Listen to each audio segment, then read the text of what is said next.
그 통합진보당도 마찬가지고 나름대로 반대투쟁이나 이런 거 열심히 하지만 또 몰계급적인 측면이 많고 그렇기 때문에 그런 동지들과 같이 사업을 하면서 오히려 실제적인 어떤 운동의 전망 뭐 이런 관련해서 뭐 그 같이 활동을 할 수 있는 그래서 실제 그 동지들이 자신들의 어떤 그런 각자 소속된 어떤 당적인 한계들 운동의 근본적인 어떤 전망과 관련한 그 한계들을 가장 극복할 수 있도록 나름대로 역할을 해서 실제 어떤 귀결은 도세 귀결은 그 막스레닌지 어떤 전위정당의 소속을 다질 수 있는 그러한 어떤 측면의 사업을 강화하겠다는 거고요. 뭐 그 정도로 일단 말씀을 좀 드리고 싶고요. 여기를 일단 질문을 하나 드리면 그 김동성지 지난번 김태균 동지 발제 들으면서도 개혁적인 생각이 들었고 이번 발제 들으면서도 그런 생각이 계속 들었는데 뭐 어떤 정치력에 대해서 딱 그 딱지 붙이는 건 대단히 위험하다. 근데 굳이 어떤 정식화할 필요가 있으니까 말씀을 드리면 그 땡디칼리즘적이다. 대단히 전체적이고 건강한 쌍차 투쟁이나 하고 있는데 과연 그 정치적 전망 관련해서 사상적인 그리고 이데올로기적 측면에서 좀 그 노후한 거 아니냐 이러한 생각을 강하게 좀 가졌고요.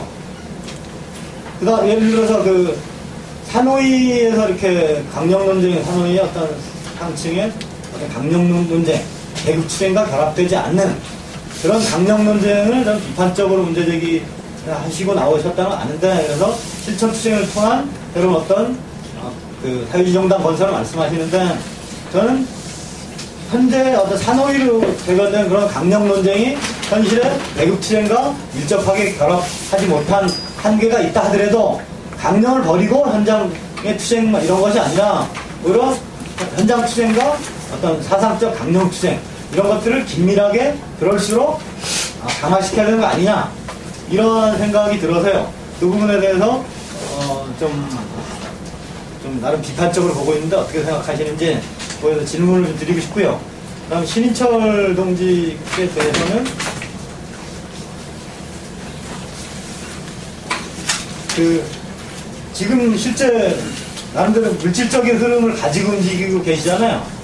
그 계급적 대중적 계급 정당인가요? 그런 흐름을 가지고 계시고 기본적으로 반대와 노동해방의 양측면을 같이 걸고 싸워야 된다. 이런 말씀하시면서 실제 흐름을 가지고 계신데 뭐 저는 전술적인 의미에서 뭐 그런 대중투쟁을 강조하고 노동자 중심성을 강조하고 그다음에 의회를 대중투쟁을 중심으로 의회를 활용한다.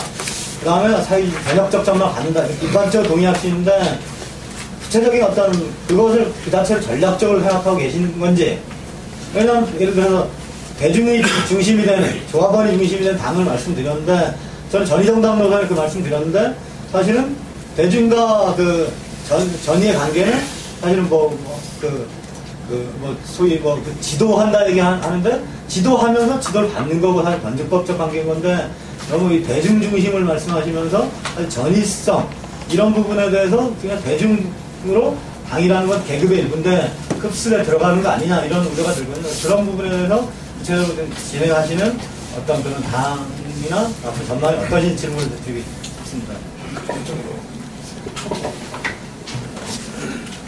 먼저 질문에 답변 드리고 저도 질문 드리도록 하겠습니다.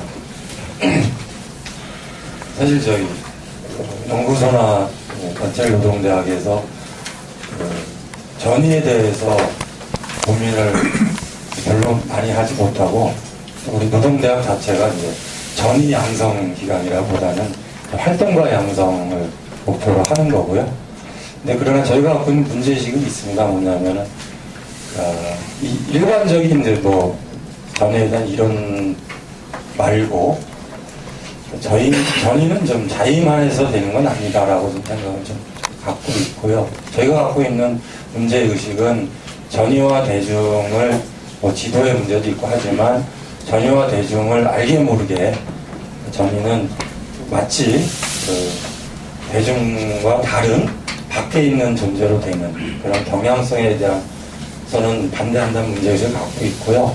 진보변혁 추천선언 내용을 보시면 알겠지만 아래로부터의 투사들이 주체가 돼야 된다는 얘기를 좀 했었습니다. 저희가 굳이 투사라고 얘기를 했던 거는 두 가지입니다. 하나는 제가 뭐 질문하려고도 했던 것도 있어서 그렇게 연결되는 거긴 한데, 자기 학습을 조직적으로 꾸준히 하는 것을 일차적으로 해야 된다. 그런 면에서 제가 노사관 동지한테 문제의식이 있어서 좀 질문도 좀 문제의식이 닿은 것 같아서 말씀드리려고 하고 있고요.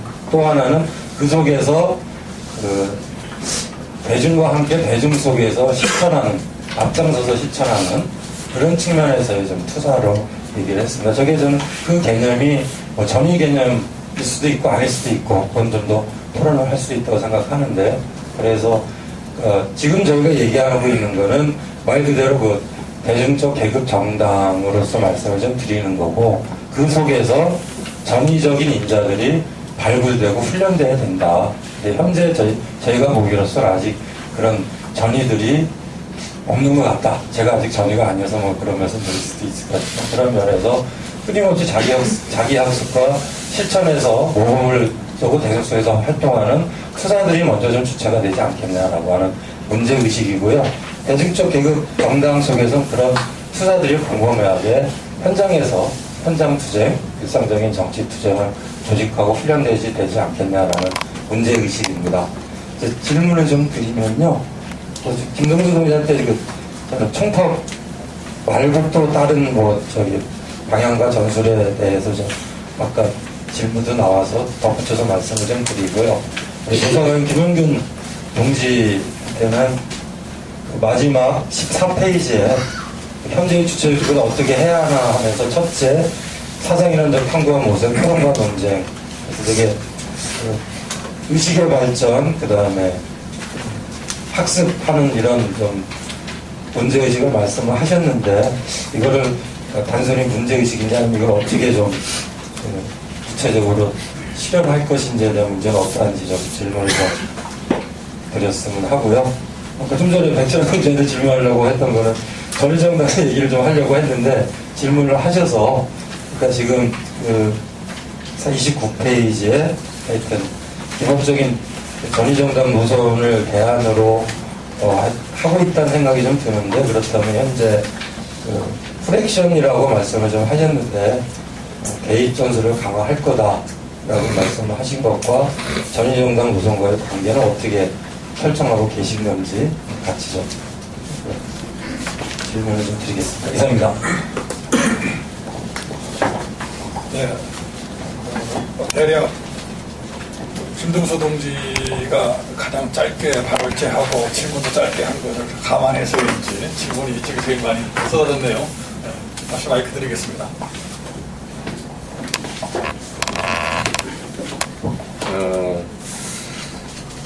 이제 백천현 동지 답을 해주신 거죠. 예. 거기도 이제 진보신당이나 통진당 얘도 할 수 있다라고 하는데, 그런 이제 그대로 듣겠습니다. 저는 이제 그런 측면에서는 차이가 좀 분명하다 이렇게 보는 거죠. 현재 이제 통진당 내에 소위 다함께 동지들이 계속적 제가 보기에는 혼돈과 혼돈의 행보를 하고 있다 이렇게 좀 말씀드리겠습니다. 그런 측면에서는 그렇다고 생각을 하고요. 이제 질문은 크게는 두 가지인 것 같아요. 그러니까 파업이 내년 파업이냐, 구호성 아니냐 이런 문제하고, 그다음에 이제 노동해방이 갖고 있는 이제 강령과 이런 문제가 총파업으로 표현되고 있다, 이런 좀 비판적인 건데, 일단 뭐 비슷한 얘기일 수도 있는데, 이제 파업을 그러면은 왜 총파업을 걸고 지금 이렇게 하는 거냐 이 문제죠. 이렇게 좀 보고 있습니다. 맥락은 거꾸로 지금 시기에 총파업을 안 하면은, 조직하지 않으면은 어떤 우리가 계급이 상상력을 가질 거냐라고 저는 거꾸로 좀 우리 앉아 계신 동지들에게 드리고 싶습니다. 거꾸로 역사적인 우리는 영감도 얻을 수 있다 이렇게 생각해요. 87년 투쟁이라든가 97년 투쟁이 어떻게 조직되고 그것들이 어떻게 발전돼 나가고 그것이 어떻게 깨졌는지 그 성과와 한계는 무엇인지 있다라고 보여지고 많은 측면 이제 권력 재편기에 있는 어떤 그 과정이 지금 놓여져 있다. 대중들은 그 상태에 놓여져 있다. 즉 좀 당위적으로 총파업은 제기되고 있는 거 아니냐 이런 좀 생각을 우선적으로 한다는 겁니다. 예. 그것이 현재 우리는 또 매년의 파업을 주장하지 못했습니다. 그런데 매년 파업한 게 아니에요. 좌파들이 총파업을 부르짖었냐면 결코 그렇지 않습니다. 최근에 언제 파업을 사실적 관계로서는 그렇지 않다라는 거죠. 지금의 파업은 민주노총의 파업이라고 하는 거는 임단협을 중심으로 한 어떤 시집중 내지 그것도 최근에 실종된 정세였다라는 겁니다. 엄밀하게 의미에서 봤을 때 이런 측면에서 이런 총파업이 실제적으로 불만들이 제기되고 있고 이런 것들을 파업이라고 하는 총파업이라고 하는 걸로 모아내야 된다. 당면한 정세가 그렇다라고 좀 말씀드릴 수 있겠고요. 부연 설명은 뭐 아까 발제했기 때문에 그런 이제 놓여져 있는데 약간 더 구체화시키면 이것이 이제 가능한 것이냐 저는 그런 측면에서 그렇습니다. 4.11 총선을 앞두고는 총파업이 그렇게 대중적 언어로 구사되거나 이러지 못하는 건 분명한 사실입니다. 그런데 저는 적어도 민주노총이라고 하는 조직 내에서도 현재 8월 총파업이라고 하는 이런 것들이 어떻게 지금 상당히 쇠퇴한 민주노조 운동에서 제기되고 있는가를 봐야 된다. 이런 것들은 대중의 불만들이 집약되고 그런 것들이 압력으로 들어가기 때문에 그런 거다. 1년의 과정은 전사로 거꾸로 올라가 보면 11년의 희망버스라고 하는 운동이 왜 지금 성과와 한계를 갖고 있느냐. 그것들은 민주노조 운동이 갖고 있는 대신해야 될 문제를 민주노총이 못하니까 희망버스적 운동으로 그런 광범위한 대중운동으로 표출된 거 아니냐 이렇게 좀 분석을 하고 있습니다. 그런 측면에서 이제 그러나 한계도 다분하죠. 그런 측면에서 우리는 총파업을 조직하는 과정으로서의 이 총파업이다 이렇게 좀 생각을 하고 더군다나 우리는 그런 측면에서 새로운 양식을 창출해야 된다. 그런데 좌파는 항상 총파업을 얘기를 했는데 과연 어떤 운동을 했냐라는 거죠. 총파업 운동을. 선언적으로 했는지 대중조직 속에서 우리 대중조직 민주노총이라고 하는 기관을 통해서만 우리는 작동했던 거 아니냐 이런 생각을 많이 해봅니다. 그러나 세계적으로는 현재 그런 추세는 또한 그렇지 않고 한국에서도 희망버스 운동이라는 형태가 벌어지고 있습니다. 저는 총파업이라고 하는 게 몇 날 몇 시를 잡아놓고 하는 파업의 형태뿐만이 아니라 총파업은 열려진 넓은 개념으로 총파업을 바라봐야 된다. 이런 생각을 하면서 세계적인 추세이기도 하고 점령운동이 한국적 추세에도 이런 영감들이 사례들이 발견되고 있는 이런 과정에서 우리는 혁신적인 발상을 해야 된다. 즉 아래로부터 총파업을 만들어 나가야 된다. 라고 생각을 하는 겁니다. 그런 측면에서 꼭 아래로부터라고 하는 게 선진 활동가들을 중심으로 한 네트워크적 상층에서의 활동가들의 네트워크적이거나 상층 중심의 활동이거나 이래서는 안 된다. 또한 정치 실천단을 중심으로 한 총파업도 지금 발제에서 몇 가지 언급되고 있는데 그 차이가 저는 이 자리에 좀 있다 이렇게 생각을 합니다. 정치 실천단이 파업을 거꾸로 정치를 중심으로 한 파업을 조직하는 것 이런 이제 적극적으로 해석을 해보면 그럴 것 같은데요. 그런데 과연 대중들을 현재 전 몇 가지라고 합니다. 개량주의에 대한 대대적인 폭로를 해야 된다. 지금 시기는. 그 다음에 대중투쟁을 조직을 해야 된다. 이것이 지금 이 활동가들이 갖고 있는 임무 아니냐 이렇게 봅니다. 그런 측면에서 이 정치 세력과 이게 어떻게 맞물리고 있느냐 한마디로 하면 저는 파업의 정치를 해야 된다 이런 생각이고요. 과연 많은 동지들이 정치 실천단으로 선언운동의 후속을 모아내고 다시금 정치 실천단으로 하여금 현장에서의 어떤 이 개량주의적 정치운동을 다시 일으키자 이런 얘기를 하고 있는데 저는 과연 이 대중들을 어떻게 끌어낼 거냐라는 측면에서 저는 야권 연대, 현재 같은 진보정당, 평가했던 진보정당 운동이라고 하는 정치 세력화를 넘어서는 수준으로 대중들의 투쟁을 조직화를, 정치적 조직화는 난망하다 이렇게 보고 있는 겁니다. 이유는 뭐겠습니까? 대중들은 그대로 현재 조합주의에 조직된 활동가들이 노조가 조합주의의 질곡당에 있습니다. 질식되어 있습니다. 거의. 그런 상태로 정치라고 하는 걸로 정치 실천단으로 조직한다는 것은 그거는 사상루가 아니겠느냐. 이런 측면에서의 우리는 아래로부터의 파업을 조직하면서 조직의 과정에서 그것은 꼭 한날 한시 이런 것뿐만 아니라 넓은 개념으로 사용했습니다. 그것과 관련해서 뭐 얘기를 한다면 더 얘기를 할 수 있을 것 같고요. 이런 측면에서 총파업을 투쟁하는 속에서의 정치 이렇게 봅니다. 중요하게는 야권연대 문제는 아주 중요하게 우리가 착목해야 될 지점이라고 저 역시 생각합니다. 역시 그럼에도 불구하고 총파업을 조직하는 속에서의 우리의 정치적 폭로와 정치적 계획적 각성을 만들어내야 된다고 생각을 하고요. 더 나아가서 그러면 이러한 투쟁단이라고 하는 거는 여기서 이제 우리 동지는 정치실천단이었는데 대비시키자면 투쟁단이다. 총파업 투쟁단인데 총파업 투쟁단은 어떤 그런 구상과 발상이냐 이런 것들은 어떻게 한국 운동에서 지금 위치져야 되는 거냐라는 측면입니다. 그거는 더 얘기가 되면 저는 대중의 투쟁 기관이자 우리 향후의 노동자 계급이 권력을 움켜쥘 기관으로서 이런 대중 투쟁 기관을 고려하고 있습니다. 예, 이러한 투쟁을 조직하는 가운데서 노동자의 권력을 만들어내는 아래로부터 전국적으로 활동가들의 대중적인 투쟁 기관을 만들 때만이 그 속에서 노동자 계급 정당이 바로 현실화시킬 수 있다. 이렇게 좀 보는 겁니다.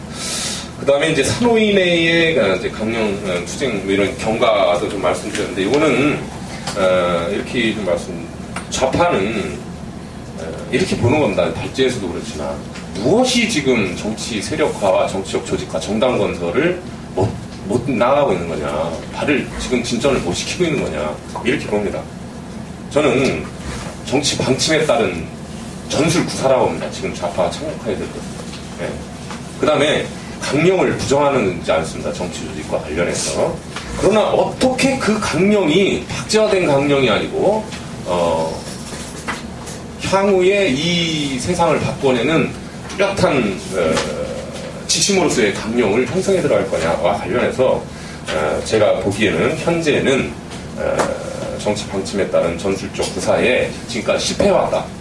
이런 것들을 만들어내자라고 하는 거고 2012년, 13년 현재 제가 말씀드리는 이런 총파업을 통한 정치 그러니까 바로 그러한 현실, 실현적인 방안이다. 예, 잘 들으셨죠? 사회자가 이렇게 정리하는 것은 좀 성급한다는 생각이 들긴 들지만은 시간이 없어서 어쩔 수 없다고 생각을 해서 제가 지금 이 문제에 대해서 이제 간단히 정리를 해보면은 김문수 동지가 총파업을 투쟁하고 혹은 투쟁을 통한 정치 세력화를 모색하다라고 하는 것이 만일 배타적으로 주장된다라고 그러면 많은 문제를 갖는 주장일 거라고 생각을 해요. 그러나 그럼에도 불구하고 이제 김문수 동지 말씀대로 현 정세는 또 그런 것도 요구한다.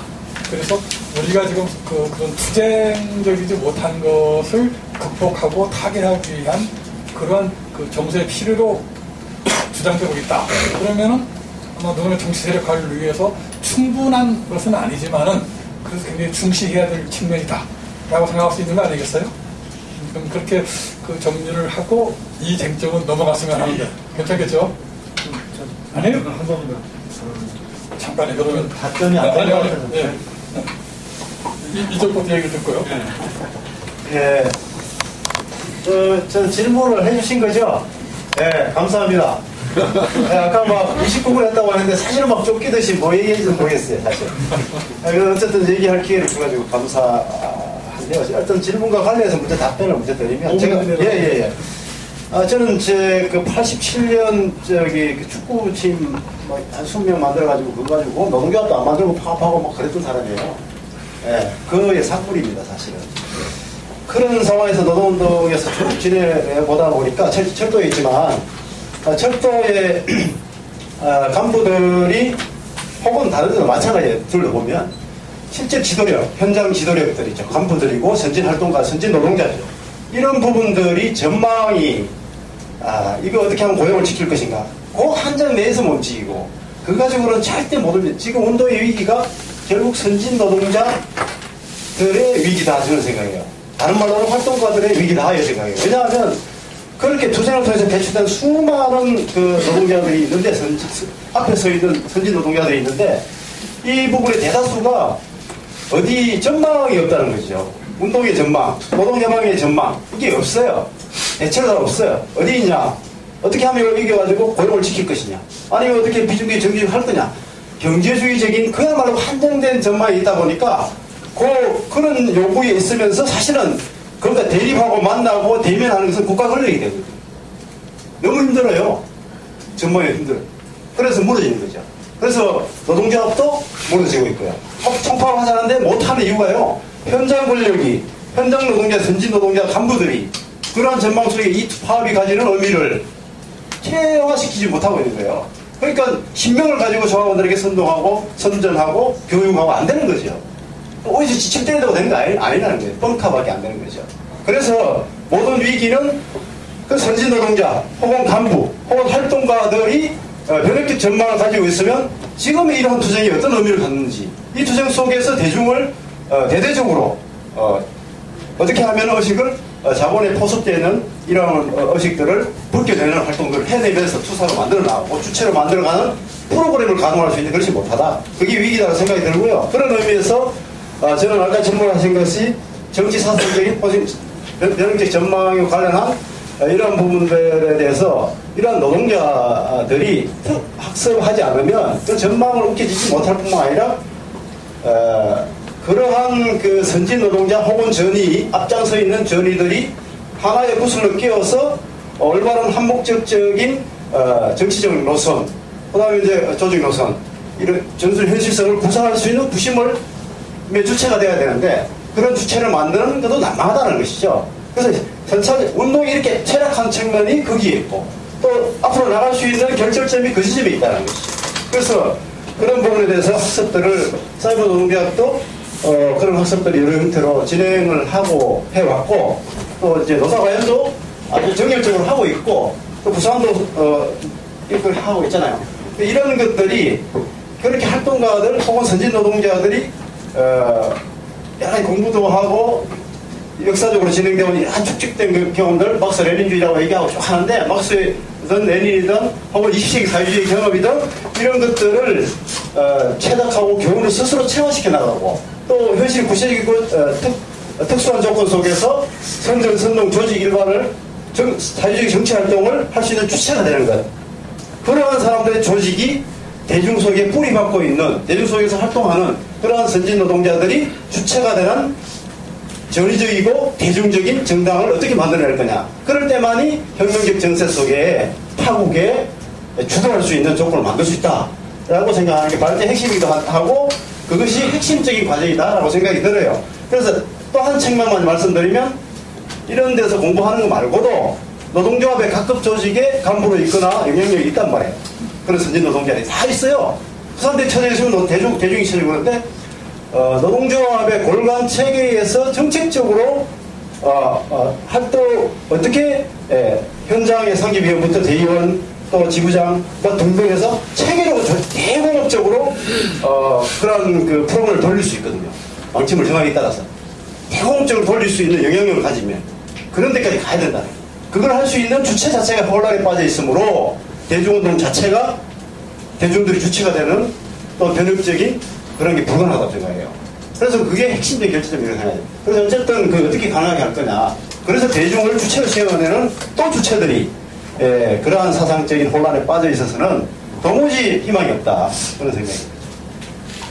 우리 전혜균 동지의 열변을 들으셨죠? 역시 저희 그 자랑스러운 회원입니다. 백철현 동지한테는 이 문제에 대해서 마지막 마이크를 드리는 겁니다. 질문도 아까 하셨던 것 같은데 전위정당이나 전위에 대해서 진짜 왜곡이 대단히 심각한 것 같아요. 전위정당과 대중정당을 대립시키는데 사실은 대중적 전위정당을 지향하는 거죠. 모든 운동은 특히 그 현대 자본주의에 와서 노동자 계급의 운동은 다수파 운동을 지향하는 거죠. 소수로 남아있겠다는 게 아니죠. 그런 것들이 아주 전위정당의 가장 큰 왜곡이 있고, 예를 들어서 정말 야학은 안 해봤지만 야학할 때 강학, 학강 이런 표현을 쓰더라고요. 가르치면 외우고 배우면 가르친다. 전 거기에 어떤 인생이든 운동이든 삶이든 아주 모든 철학이 다 담겨있다 이런 생각이 들고요. 전위정당은 대중의 바닷속에서 멈춰야 된다. 물을 떠나면 다 죽잖아요. 뭐 그런 의미에서 어떤 전위정당 말씀드린 거고, 그래서 전태희 따르는 그 민주노 연구에서 교육하고 그런 거 대단히 좋다고 보고, 전위정당을 또 혹시 비판하는 동지들이 조합원 교육 얘기하거든요. 조합원 대상화시키는 거 아니거든요. 그렇잖아요. 조합원들을 적절 교육하고. 그래서 저는 예수님을 더 안 믿지만 그 불균등발전인데 먼저 된 자로서 나중되고 나중된 자는 먼저, 이것처럼 정말 앞서 나간 사람이 나중에 오히려 새롭게 조직되고 이러면서 더 기존에 그 자신을 가르쳤거나 영향을 미쳤던 사람을 더 뛰어넘기도 하고, 또 기존의 사람은 또 앞서 나가려는 노력을 계속하고 이러면서 사실 운동 발전하는 생각이 들고요. 그 다음에 전위정당은 조직 형식은 철저하게 구별이 되지만 내용적으로 차단 대중운동을 결합해서 들어가는 거고, 그것이 안 되면 대중조직 속으로 완전 묻혀버릴 수 있다. 이런 말씀 드리고 있고요. 그래서 발제문에 좀 그걸 많이 보셨으면 하고, 운동하면서 저는 뭐 제 자신에 대한 것이기도 한데, 우리 내부도 사실은 전위만을 하지만 저는 전위가 아니에요. 그러다 보면 답답하고 속 터지고 제 자신도 열받기도 하고 사람 불긴도 하거든요. 근데 어떤 그런 전망을 가지고 말씀을 드리는 거고, 그래서 저는 만약 그 학습이 정말 필요하다 보는데, 특히 막스는 기본이고 레닌의 무엇을 할 것인가, 제국주의론, 그 다음에 국가혁명, 이 세 가지는 필독서를 읽어야 된다. 제국주의 문제나 경제주의를 비판하는 이런 게 다 이 정도 말씀을 드리고 싶고요. 아까 제가 질문 드렸던 거에 대해서 제가 뭐 청파학 투쟁을 통해서 조직하자 이런 건 기본적으로 1차 토론에 나온 얘기고 다 동의하고 진짜 돌파 지점이고, 그걸 통해서 정치 세력화해서 대중을 발굴해서 이런 건 다 동의되는 지점인데, 그럼에도 불구하고 제 자신에 대한 질문이기도 하고, 제가 한 김일석 동지 와 계시면 현장 조직 활동 대표자회 활동한 10년을 같이 해왔고요. 근데 문제는 현장이 왜 이렇게 됐냐? 그거에서 좀 고민을 할 수밖에 없다는 거예요. 왜 조합원들은 사실은 뭐 크게 노동규직 전혀 아니지, 정규직.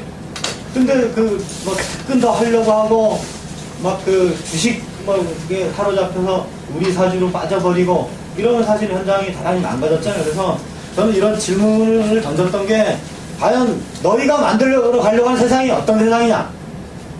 그런 것들에 대한 자기 확신이나 자기 전망을 일반 노동자들한테 이거 제시하지 못하면 결국은 저들이 말하는 그럼 사회주의 하자는 말이냐? 그런 냉소주의. 그러면 결국 이 더러운 이 독점자본 세상에 대해서 정말 전망을 제시하지 못하는. 그러니까 결국은 좀 그런 얘기했는데, 활동가 예전에 한번 교육을 가서 항해를 하는데 북쪽으로 갈지 남쪽으로 갈지 모르는 항해가 어딨냐? 자기 분명하게 어떤 항해의 목표가 없이 가다 보면 암초를 죽을 수밖에 없다는 거야.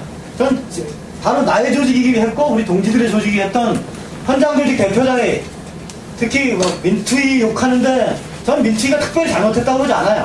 금노인도 그렇고 많은 현장 조직들 가장 열심히 했던 동지들이 왜 집행부를 장악해서 그렇게 결국은 뭐 무죄인 이전하고 똑같은 조합주의에 빠져들었냐, 이런 고민을 계속적으로 해서 사실은 질문과 저 자신을 이런 했던 거고, 사실은 그런 측면에서 많이 운동들이 그런 근본적인 어떤 운동의 전망을 찾지 못한 거 아니냐. 그래서 우리가 또 사회주의라는 추상의 문제가 아니라 현실로 존재했던 그 사회, 그걸 어떻게 보느냐, 현존하는 사회를 어떻게 보느냐, 이것들에서 과학적으로 우리가 해서 그걸 분명하게 얘기하지 않으면 이 독점자본주의 체제에서 대중들을 우리가 희망과 전망을 줄 수 없다. 이런 말씀을 드리고 싶고요. 활동가들 마찬가지다. 이런 생각, 좀 마치겠습니다. 예, 다행이네요. 다시 그 문제 제기를 하지는 않는 질문을 안 해가지고. 참고로 말씀드리면은, 백지원 동지가 지금 우리 사회에서 정의정당이나 대중정당에 대한 개념이 좀 잘못 이해된 측면이 많다라고 말씀하셨는데, 저도 그렇게 생각해요. 저도 크게 두 가지 이유가 있다고 생각하는데, 하나는 당연히 이승만 정부에서부터 수십 년 동안 아주 혹독하게 필수적으로 가해온 사상 학문에 대한 탄압, 이런 게 있었고, 두 번째로는 그 부분이 80년대 운동을 통해서 약간 이렇게 그 공간이 열리면서 이 부분에 대중적으로 소위 교수의 권위를 가지고 많은 발언을 한 사람이 사실은 최장직 교수하고 그 사단들이거든요. 근데 그분들이야말로 정말 이 정의정당 개념을 굉장히 왜곡하는 사람들이거든요. 방금 이제 그 백동지가 말씀하신 것처럼 대중정당이야말로 가장 대중적인, 대중에 많은 접촉면적하고 대중의 영향을 갈 수 있는 그런 정당이고, 다만 그러면 그 대중정당과 정의정당의 차이는 뭐냐? 기울의 문제겠죠. 그렇죠? 그런 점을 참고로 지나가고요. 다시 이분들한테 이 문제 가지고 바로 마이크 안 드리겠습니다. 안 드리고, 다만 사회자로서 좀 이렇게 발제하신 분들한테 한 가지 문제를 제기하고 싶어요. 네 분이 다 오늘 우리 주제가 지금 다시 노동자 계급의 정치 세력화인데, 이 문제를 민주노총 문제 혹은 좀 더 넓게 민주노조 운동과의 관련 속에서 돌아가고 있어요. 근데 이거는 우리한테는 굉장히 그 당연한 것처럼 들리는 얘기지만, 사실은 따지고 보면은 조금 정치적 조합주의, 조금 더 나아가면 정치적 전투적 조합주의의 표현 아니냐. 그래서 결국은 이 역시 경제주의라고 하는 사고의 그런 틀을 벗어나지 못하는 그런 거 아니냐. 노동자 계급의 정치부대가 되기 위해서는 그런 민주노조 운동 혹은 민주노총을 떠나서 한국노총, 민주주의 노동자 이런 쪽에 보다 더 광범한 어떤 그 자기 조직안, 정치적인 조직안을 가지고 있어야 되는 거 아니냐, 이런 문제 제기하고 싶은데요. 실제 노조 골간이 어떤지, 노조 간부들이 어떤지, 금속노조나 민주노총, 저 별로 익히 이제 찌들었다고 얘기를 하는데, 이거는 거의 이대로 따라가면 다 죽는다는 거예요. 지금 저 민주노조 운동에 이 그들의 작품과 이런 것들은. 그렇다고 해서 투쟁은 노동조합과 위력적인 투쟁을 갖고 가야 된다, 이런 생각을 합니다. 기본적으로는. 그다음에 현장 활동가들은 어떠냐. 현재 아까 전망이 없어서 지치고 나이가 많이 들고 고립되고 이런 진단인 거죠. 그런데 그래서 이제 성공하거나 실패한다는 더욱더 좌절이나 성공한다고 하더라도 저는 또한 총파업이 그 최기영 동지 얘기대로는 전망을 확고하게 갖고 가지 못하는 그러한 전투적 조합주의를 넘어서지 못하는 그런 성과들이 과연 어떻게 귀결될 것이냐, 이것이 뭐 이런 이제 질문이기도 한 거고요. 그렇습니다. 예. 그렇게 이제 보면서 이렇게 봅니다. 전망은 그렇죠. 이 투쟁은 제가 낸 그 발제문에 뒤에 보다 대중적으로, 계급적으로, 정치적으로 이 투쟁을 조직해야 된다. 그 다음에 지금 정세에서 종당에는 이러한 국가 권력에 대한 반자본주의적 전망을 갖고 이런 대중투쟁이 분출될 때 총파업의 성과를 갖고 와야 된다. 이런 좀 말씀을 드리겠는데요. 논쟁적으로 그러면 이거를 가능성 여부와 또 어떻게 할 거냐, 이런 문제 같습니다. 질문의 요지를 좀 다 그냥 압축해보면 이런 게 있는 거죠. 지금 현장과 계급이 안 되니까 정치를 지금 따로 발상하고 있는 일련의 흐름들이 많습니다. 소위 좌파에서도 이런 흐름들이 많습니다. 좌파운동을 힘이나 하는 거죠. 이제 안 돼. 현장에서는 이 경제는 안 돼. 그래서 정치를 계급 밖으로 끄집어냅니다. 진짜 이 계급적 모순은 현장에 있어요, 그대로. 근데 그걸 놔두고 안 되니까 오히려 우회로를 돕니다. 제가 보기엔 과연 저는 지금 선언운동이나 더 나아가서 그렇게 따지고 보면 변혁운동 진영이 200명 모였다고 얘기합니다. 그런데 어떻게 총파업이 가능하냐 이런 말씀을 하시는데 저는 아니라고 봅니다. 그거는 정확한 우리의 지금 그 판단에 저는 객관적이지 못하다 이렇게 봅니다. 그리고 또 노동해방은 그 변혁운동 진영 결의대회에 그렇게 공식적으로 참가하지 못했습니다. 예. 그런 겁니다. 어떻게 200명 활동가들이 지금 이 한국의 이 운동을 이끌어 나갈 수 있습니까? 대표할 것 같습니까? 하나의 모습입니다. 저는 이렇다고 보여야 됩니다.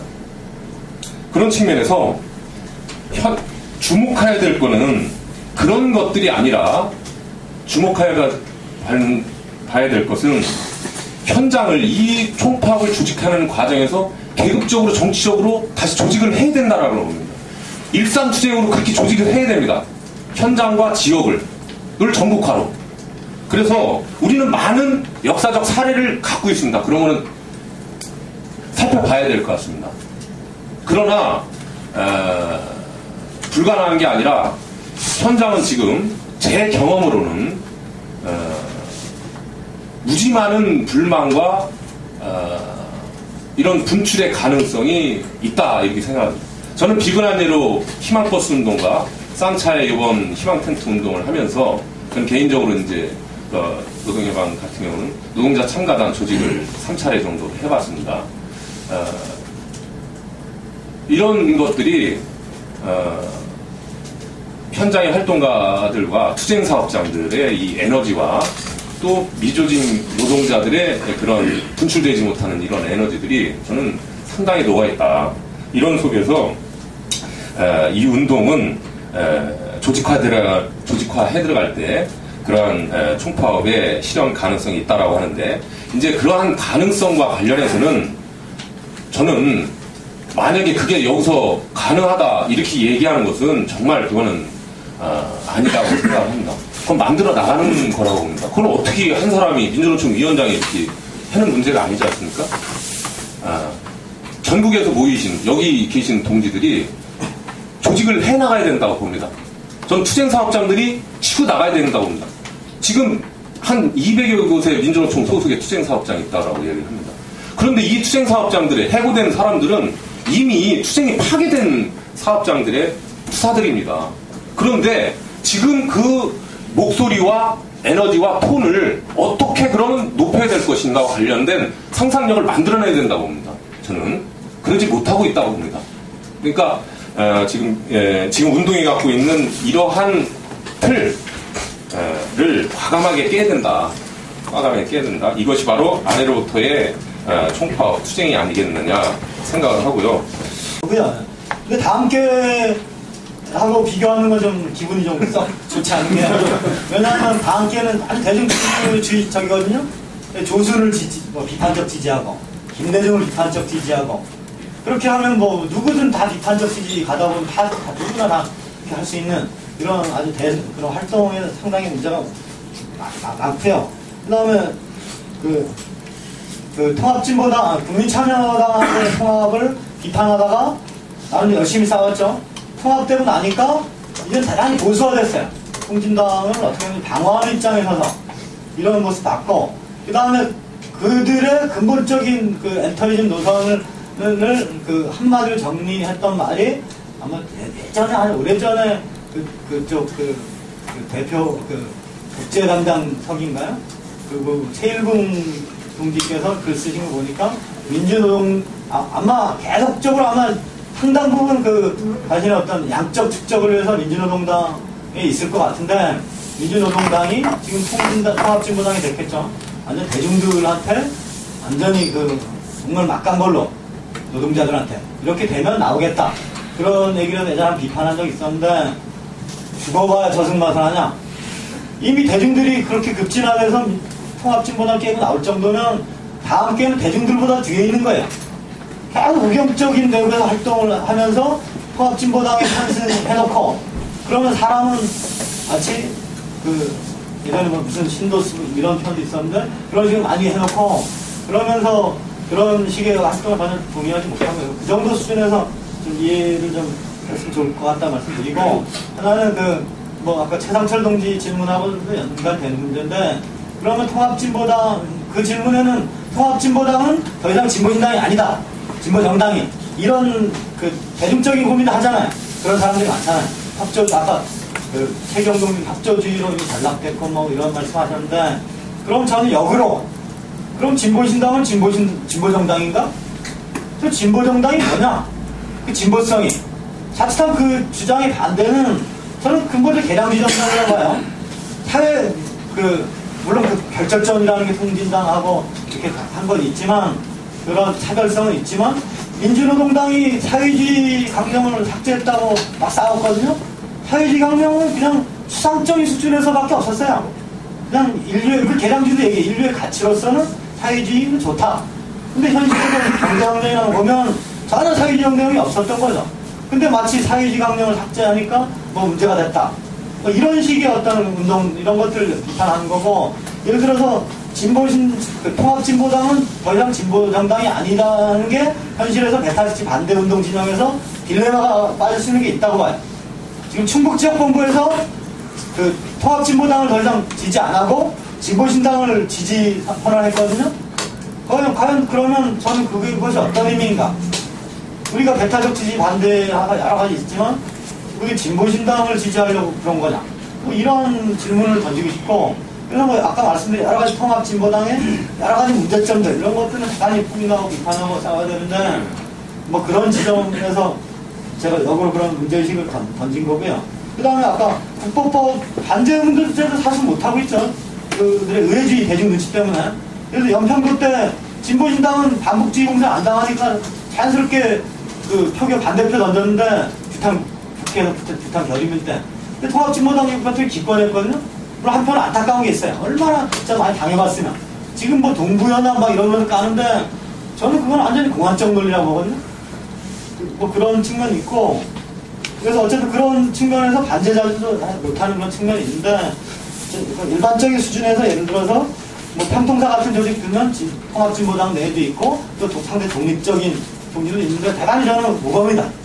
훌륭하시고 어쨌든 그런 동지들과의 뭐 협력사업 뭐 이 정도 차원으로만 일단 이해하시면 좋을 것 같고 의상 문제는 지금 전혀 내부적으로 논의된 것도 아닌데 너무 앞서서 제기하는 것 같고 그 다음에 그 최경 동지는 뭐 인민전선 부분도 사실은 역사를 다시 한번 해석할 문제인데 모든 것이 인민전선의 문제로 다 돼서 참 스탈린 전 위대하다. 스탈린 중국혁명도 말아먹고 뭐 저 스페인 혁명도 말아먹고 저건 역으로 이거는 뭐 영웅사관이다.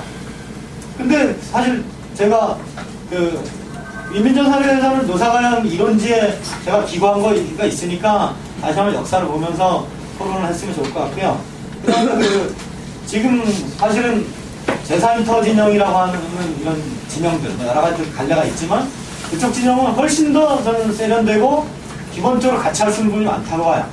그래서 방어론이라고 얘기하는 리비아나 이런 진영에서 또 북핵 문제나 한반도 문제에서 대단히 그 긍정적으로 보고 있고 이건 리비아 관련한 어떤 글도 대단히 상당히 뭐 공감이 된다 이런 생각이 들고요.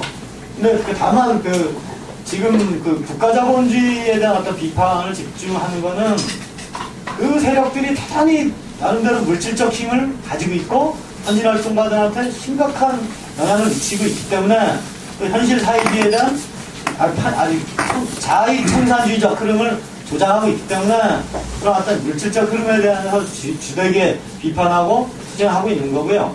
나머지 흐름에 대해서는 아까 말씀드렸던 것처럼 여전히 그 이후에 어떤 물질적 근거를 가지게 되면 책임 있는 논쟁이 충분히 가능하다.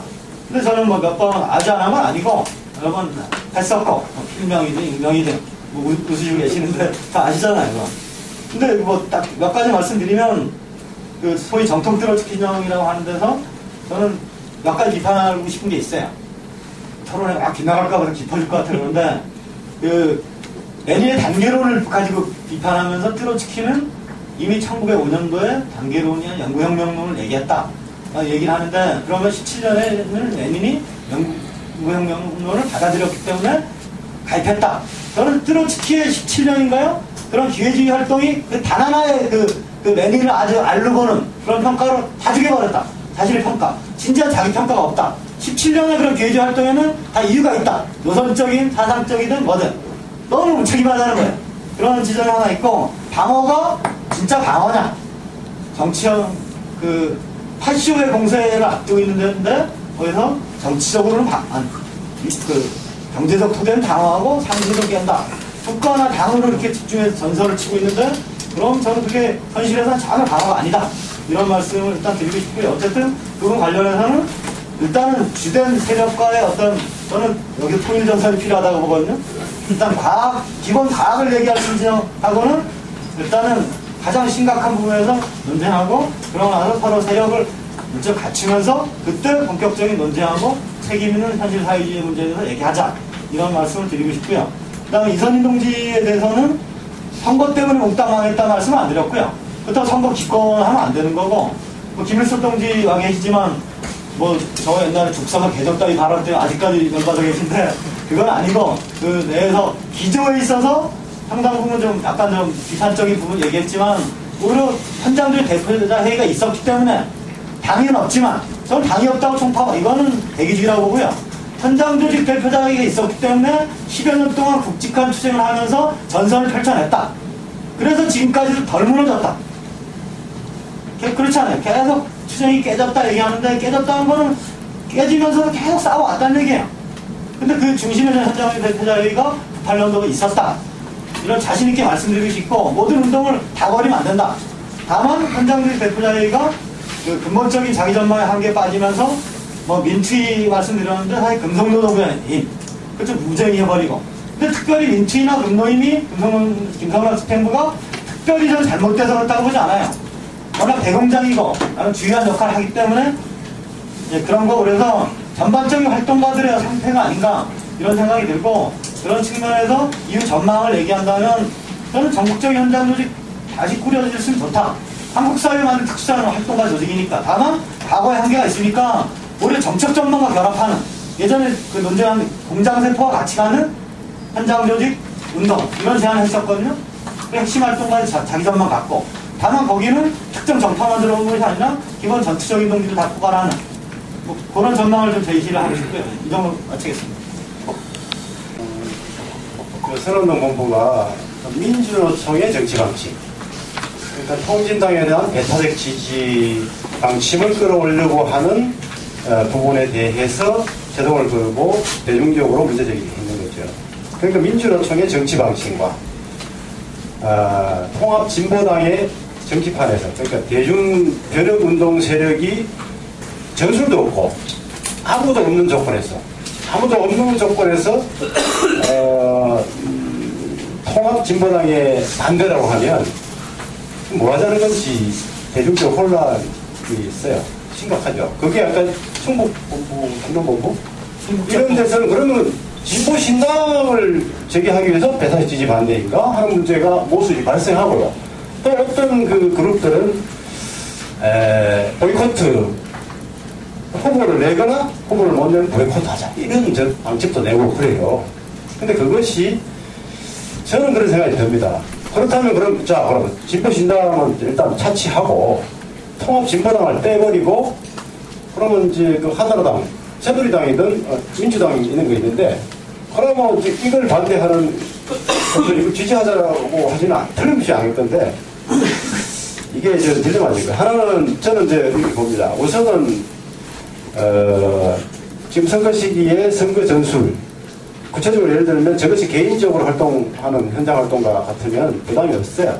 근데 대구 지역 같은 지역 본부에 같은 경우 이제 지역 본부가 나름대로 배타 지지 방침 그룹에 같이 쭉 결합했는 경우에 엄청 딜레마에 빠졌어요. 뭐냐? 선거 시기에 우리는 대중 투쟁을 만들어내자. 근데 대중이 힘있게 만들어내지 못해요. 그게 힘있게 하자는 건 맞는데, 해야 되는데, 대중적 진출을 또 그런 자기 요구를 가지고 또 하는 측면이 있기 때문에 맞는데, 선거 시기에 선거 공간에서 선거 전술을 없어요. 후보 전술도 못 내고. 그렇다고 해서 누군가, 아니면 이제 개방적 지지를 하든, 정책적 지지를 하든, 이것도 없고. 저것도 없는 거예요. 어디에 딜레이 빠지냐? 통합진보당 반대라고 하는 관념에 빠져버린 거예요. 그래서 반대하면 뭐가 돼요? 결론적으로 아무도 없어요. 대중투쟁도 대중적으로 소식하지 못하고 통합진보당 반대하자니 그것이 민주당 반대 혹은 그 반사적으로 그렇게 되는 것이고 또 진보신당을 다시 한다는 게 배타인 지지 반대 방침이 그렇죠. 뭐 토론도 많이 했지만 그것이 그러면 혁명정당 혹은 올바른 정치 세력화인가 하는 딜레마에 빠지는 것이죠. 그래서 어떤 문제를 종합적으로 봐야 되는 것이죠. 종합적으로 봐야 되는 게 핵을 갖다가 북핵을 반대하는 거 똑같은 거예요. 저는 핵을 반대한다? 그것만 가지고 북핵 안 돼. 이것만 얘기하면 그것의 정치적 이득이 어디로 가냐. 정치적 세력이 가는 거죠. 나는 그것은 이런 시기에 어떻게 대중투쟁을 주체화시켜내는 것, 그 속에서 정치의식을 각성시키는 것, 아니면 이제 선거 공간에서 역시 그 프로그램이 있어야 되는 것이지, 통합진보당이 참 너무나 소중한 우리의 정치 세력이었는데 변질했으니, 그래도 분명해야 된다고 봐요. 그래서 선거 공간에서 찍지 마, 이런 선동하는 것은, 두 가지 측면에서 우리가 문제가 있는 건데, 하나는 자기 계획이 없어요. 그런데 나가는 건 통합진보당 반대로만 나와요. 이게 안 맞고요. 두 번째, 자기 전술이 없어서 그런 나오는 건 문제 있고, 또 하나는 대중은 원하지 원치 않든 선거 시기에 찍어야 되는 거예요. 찍든 기권하든 이렇게 해야 되는 사람들이고, 의식적인 수준이나 지금 발전 정도로 봤을 때는 정치 세력과의 상황이 찍거나 말거나 거기까지 와 있어요. 그냥 이런 사람들한테 제가 이제 서명을 받아봐도 그거 막 힘들더라고요. 정치 교육을 해야 돼요. 서명 받는데 그렇지 않으면 이해가 안 가는 거예요. 그런 사람들 반대해. 그렇게 하면 그래도 희망을 만들어 가려고 갈 수 있는 단초라고 할 수 있는 이 세력들이 대중적인 혼란만 줄 뿐 아니라 고립되는 거죠. 쟤들은 뭐 하자는 거야 그러면? 쟤들은 그러면 저거 전략도 하나도 없으면서 반대하자면 뭐 하자는 거야? 우리를 지지하는 대중이 그렇게 얘기한다는 거예요. 그러면 그로부터 고립되는 것이죠. 전태 발전 내용이 전위정당적 역할을 하고 있는 거다라고 이제 말씀을 하셨는데, 제가 뭐 전위정당을 부정하고 이런 게 아닙니다.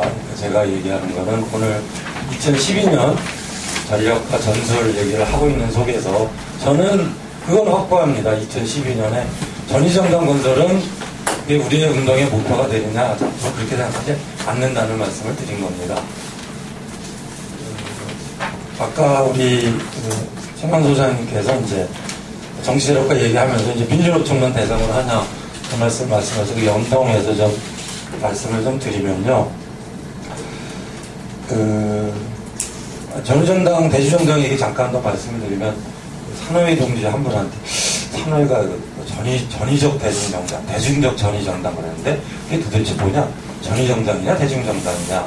그런 질문을 한 적이 있었어요. 그랬더니 두 개 다라 그래가지고 솔직히 나는 잘 이해가 안 된다 라는 얘기를 좀 드렸는데, 제가 발제문에 노동자 계급 대중정당을 건설하자는 제안을 드렸는데, 이거는 이런 문제의식입니다. 하나는 우선 민주노조 운동과 관련해서 기본적인 개혁주의로 가서 다 무너진 거는 둘째 치고라도 산별노조를 건설했다고 하는데, 사실은 이게 과연 산별노조 하면은 노동자들을 계급적으로 조직하는 무기와 그 결과로서의 이제 산별노조인데, 실제로 현재 금속노조도 그렇고 다른 산별노조도 그렇고 오히려 기업별 노조로 회귀하는 겁니다. 그래서 산별노조의 이름에 걸맞게 산업별로 노동자들을 대조적으로 조직한 것도 아니고, 솔직하게 말씀을 드리면 기업별 노조의 형태를 산별적 형태로 전환한 것에 불과하다. 활동이나 내용의 뿌리는 기업별 노조의 뿌리를 많이 갖고 있다라고 생각을 하고 있습니다. 그러니까 현재 민주금속 차원에서는 파업을 했는데 금속노조에서는 파업도 못한다. 왜? 절대 이제 다수의 결정이 파업을 안 한 쪽으로 가고 있기 때문에. 저는 이게 현실이라고 생각을 하고 있습니다. 저는 이것 또한 바꿔나가야 된다는 생각을 하고 있고요. 그런 면에서 저는 우리 전노협 시절에는 1000만 노동자 총량을 얘기를 했는데, 민주노총 시대에 들어서면서 지금 이제 1700만 뭐 이제 고용돼 있는 부분이 1,750만 정도 된다 그러고 뭐 2천만 노동자라고 얘기하는데 민주노총 시대 전 2천만 노동자 총당협을 한 번도 못 들어봤습니다. 80만 조합은 총당협을 어쩌고 저쩌고 하고요. 그 잘 나간다는 금속노조도 15만 조합을 함께 살잡니다. 사실 산별노조에서 노동자 전체 계급을 조직하고, 그러니까 정규직, 비정규직 구분이 있었는데요. 저는 비정규직 철폐한다는 생각을 갖고 있습니다. 그런데 만약에 안산 바늘공단의 정규직 노동자하고 현대자동차의 비정규직 노동자하고 임금 비교하면 현대자동차 비정규직 임금이 더 좋습니다. 높습니다. 좀 그랬을 때 오히려 정규직 비정규직으로 나누는 것보다는 적어도 우리나라 현재 지형이 독점 대기업, 공공중 중심으로 한 보장된 노동자와 정규직이긴 하지만 보장되지 못한 노동자로 나누는 게 맞고, 저는 80% 이상이 비보장 노동자라고 생각을 하고 있습니다. 저는 민주노총이, 우리 노동운동이 이러한 보장되지 않은 노동자들을 조직하고 그들의 요구를 대변해서 싸워 나가는 것들로 나가야 된다는 생각을 갖고 있습니다. 그런데 이거를 조직하기 위해서는 아무래도 저는 변혁적이지 못하지만 그래도 민주노총 조합원들이 그나마 진보적이라는 생각을 갖고 있습니다. 훈련되고 투쟁했고 했던, 그 다음에 훌륭한 활동가들도 있고, 그래서 조직된 훈련된 노동자들이 중심에 서야 된다. 그래서 민주노총이 중심에 서야 되지 않겠나 생각을 하고 있습니다. 제가 얘기한 노동자 계급의 정당은 민주노총이 중심이 되긴 하겠지만 민주노총만 가져가면 안 된다. 보장 노동자 플러스 오히려 비보장 노동자를 대대적으로 조직하고 세워내는 걸 해야 된다라는 말씀을 드리고 싶고요. 그런 측면에서의 계급 정당으로 나가야 되지 않겠나. 현재 이거를 아까 제가 말씀드렸던 투사들이 주도하고 세워나가야 된다라는 말씀으로 답변을 대신하겠습니다.